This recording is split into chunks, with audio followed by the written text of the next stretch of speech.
Уважаеми родители, скъпи гости, добре дошли на нашия празник на буквите. Радваме се да споделим радостта от първите стъпки в ученическия живот на нашите първокласници.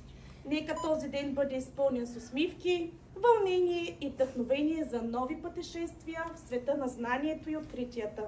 Да ги подкрепим заедно в техния вълнуващ начален път.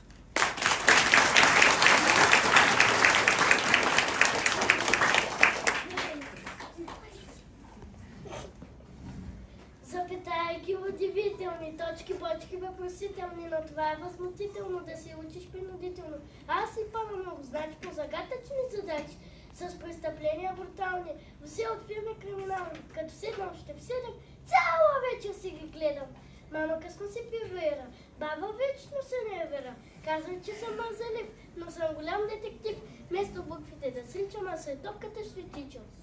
Аз съм страшен сив забат, цар на прекъсния свят. 3 прасенца, 3 братленца, кадрат от пашленца.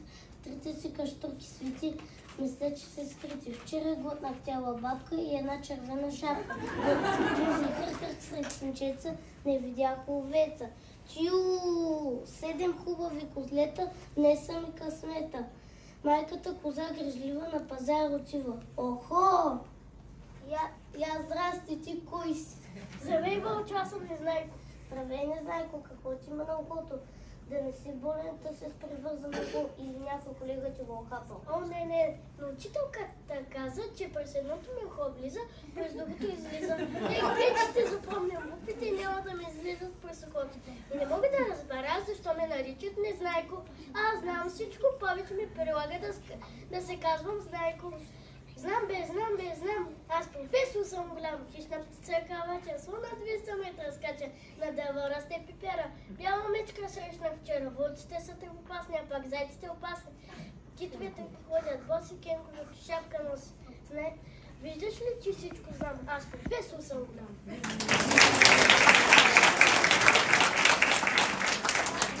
Съвсем ясно е защо го наричат Незнайко. Не си разбрал учителката си Незнайко. Това е шега. Учителката е искала да каже, че не се трудиш, не внимаваш, затова не запомняш букви. Това да отворим буквара и да прочетем горската азбука. Агънце, бягаш, гониш. Дръж, куче вълка! Така ли било? Пак аз съм лош. То магнето не мога да хвана, буквите до една ще изям. Ако някой ми се скара, и него ще изям. Нека тия букви смахнати, бъда втора ми примахнати. Значи коя си бързо да се махаш преди теб да съм те изял. Вълчо, какво направи? Нищо, топката подай и лай сме, че повижа. Чакай.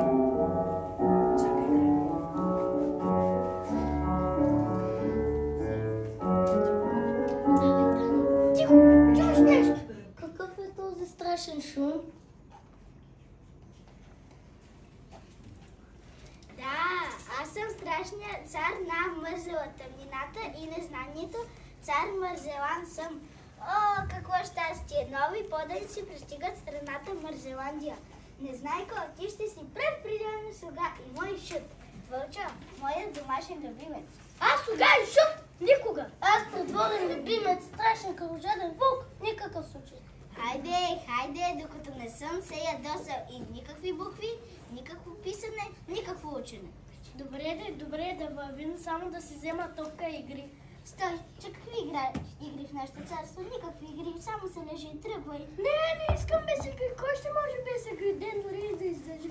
Няма ли някой да ми помогне? Помощ! Спрете! Мързелане, нека ти предложа сделка. Дай ми тия двамата да ги подложим на изпитание. Ако го издържаш, ще ги пусна, защото няма да са твои добри поданици. А ако се превалят твои си, завинаги можеш да правиш с тях каквото поискаш.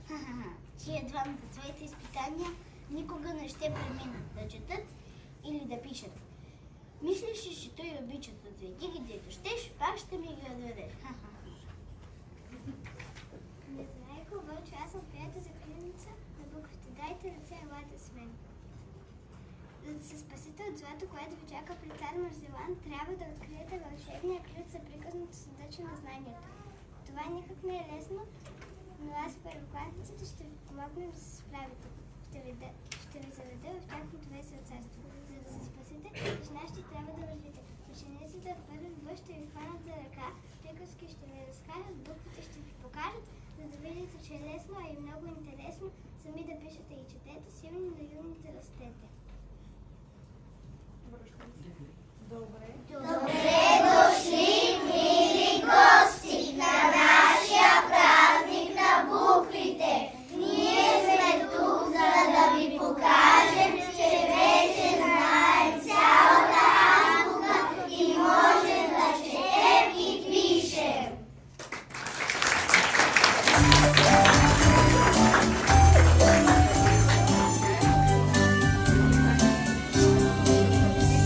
Големите шегуват се с нас и често първолаци ни наричат.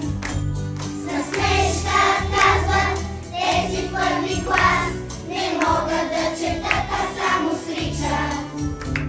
Така ще бъде нов за кратък срок и ние ще пораснем, а тогава възможно е големите урок учетете от нас да получава. Казваме с пълен глас. Хубаво е първи клас. Всяко нещо най-прекрасно се нарича първокласно. Големите шегуват се с нас и често първолаци ни наричат. С насмешка казват, тези първи клас не могат да четат, а само сричат. Така че чувствен бе расте, расте приятелството помежду ни. Щом заедно се учим всеки ден, от буквите да правим думи. Казваме с пълен глас. Хубаво е първи клас. Всяко нещо най-прекрасно се нарича първокласно. Казваме с пълен глас. Хубаво е първи клас. Всяко нещо най-прекрасно се нарича първокласно. Първокласно, хей!